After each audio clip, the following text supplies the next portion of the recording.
In the spring of 1640, Hendrick Jansen, a carpenter from Utrecht, arrived in New Amsterdam after a grueling 2-month journey across the Atlantic, seeking fortune and freedom in the Dutch colony.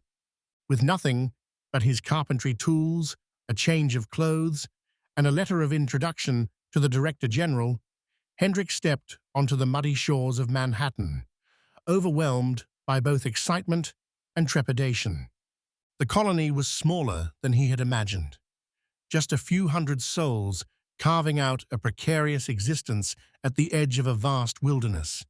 Yet it hummed with commerce as Dutch merchants traded with local Lenape natives.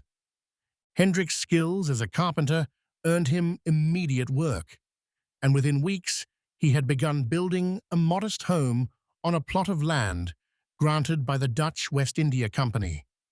The nights were the hardest as he sat alone by candlelight, writing letters to his family in Holland, describing his new life while battling the gnawing loneliness of the frontier.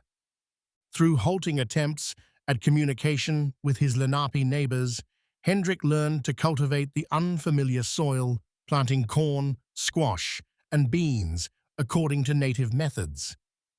As seasons passed, Hendrick found himself increasingly woven into the fabric of colonial society, attending church services in the fort and joining community celebrations that reminded him of his homeland. The bitter winter of 1641 tested his resolve, with howling blizzards and temperatures so low that the harbor froze solid.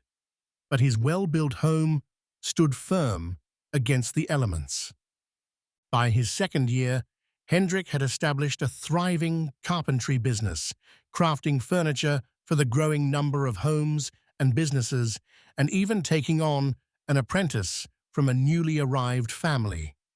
When Margaretha, the sister of a fellow guild member, arrived from Amsterdam bearing news from home, Hendrick realized that while he had built a house in this strange new land, he might finally be ready to create a true home.